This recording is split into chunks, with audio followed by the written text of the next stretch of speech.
আপনারা জানলে অবাক হয়ে যাবেন যে সারা আলী নামে ইউটিউবে একটা চ্যানেল আছে। আপনি এখনো সার্চ করলে এটা পাবেন যে সারা আলী নামে ইউটিউবে স্বতন্ত্র একটা চ্যানেল আছে। একজন মেয়ে এই চ্যানেলটাকে ক্রিয়েট করে এবং সেখানে আপনি একটা তেলাওয়াত পাবেন যেখানে লেখা আছে কোরআন ফর স্লিপ। ঘুমানোর সময় কোরআনুল কারীমের তেলাওয়াত শুনে ঘুমানো। কোরআন ফর স্লিপ এটাতে যখন আপনি ক্লিক করবেন আপনি দেখবেন খুব সুন্দর সাবলীল ভাবে তেলাওয়াত চলছে এবং তেলাওয়াত করেছেন মাশআরি রাশেদ আফাসি। সারা ওয়ার্ল্ডের যতজন কারি খুব প্রসিদ্ধ তার মধ্যে তিনি একজন। অত্যন্ত সুরলীল কণ্ঠে তিনি তেলাওয়াত করেন। এই তেলাওয়াত শুনতে শুনতে শুনতে শুনতে আপনি যখন একটা পর্যায়ে আসবেন আপনি দেখবেন নিচ দিয়ে, শুরুতেই কিন্তু নাই, একটু সময় ধরে যখন আপনি শুনতেছেন তন্ময় হয়ে, কিছুক্ষণ পরে আপনি লক্ষ্য করবেন ব্যাকগ্রাউন্ডে এক ধরনের ছোট্ট ছোট্ট মিউজিক আসছে এবং কোরআন তেলাওয়াতের নিচ দিয়ে একটা আওয়াজ বের হচ্ছে। তো এটা নিয়ে কথা বলার কারণ হচ্ছে এই সারা আলী ইউটিউব চ্যানেলে কোরআন ফর স্লিপ শুনতে শুনতে যারা ঘুমিয়ে পড়ছে,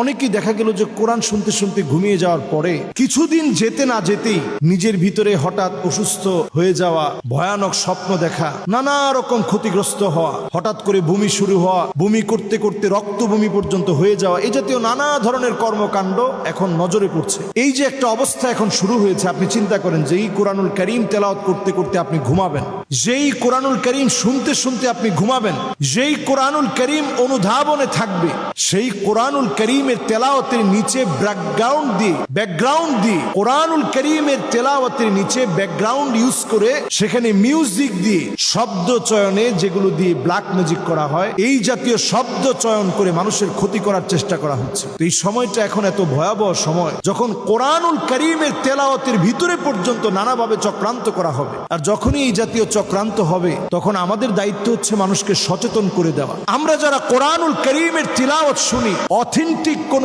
ইউটিউব চ্যানেল ছাড়া আমরা কোরআনুল কারীমের তেলাওয়াত শুনতে যাব না। মুস্তাশরিকিন যারা ওরিয়েন্টালিস্ট, তাদের একটা দায়িত্ব হচ্ছে কোরআনুল কারীমের ভিতরে সূক্ষ্ম সূক্ষ্ম ভুলগুলো ঢুকিয়ে দেয়া।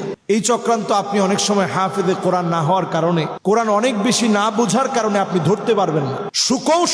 কৌশল করে আপনার ভিতরে কোরআনুল কারীমের বিভিন্ন ছোট ছোট এমন বিষয় ঢুকিয়ে দিবে আপনি যেটা চিন্তাও করতে পারবেন না।